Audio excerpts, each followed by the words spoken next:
তরুণ কবিদের আহ্বানে আজ 21শে মার্চ আন্তর্জাতিক কবিতা দিবস উপলক্ষে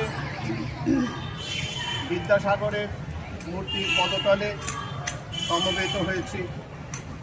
রবীন্দ্রনাথ ঠাকুরের লেখা ঈশ্বরচন্দ্র বিদ্যাসাগর কবিতাটি পড়ছি।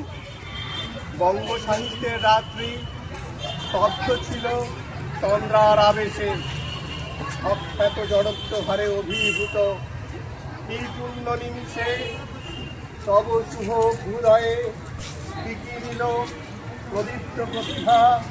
প্রথম আশার রশ্মি নিয়ে এলো প্রত্যুষের বিভা।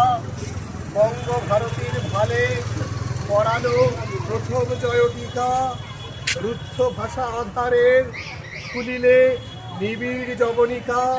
হে বিদ্যাসাগর, পূর্ব দিগন্তের বনে উপবনে নব উদ্বোধন গাথা উচ্ছ্বসিল বিস্মিত গগনে।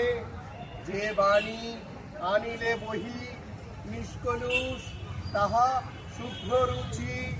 সকরুণ মাহাত্মের পূর্ণ গঙ্গা স্নানে তাহা সূচি। ভাষার প্রাঙ্গণে তব আমি কবি, তোমারই অতিথি। ভারতীর পূজাতরে চয়ন করেছি আমি কৃতি। সেই তরুতল হতে যা তোমার প্রসাদ সিঞ্চনে মরুর পাষাণ ভেদি প্রকাশ পেয়েছে শুভক্ষণে। পথ পরিক্রমা চলছে রবীন্দ্রনাথের মূর্তির পাদদেশ থেকে বিদ্যাসাগরের মূর্তি হয়ে আমরা বিদ্যাসাগর হলেতে এসেছি।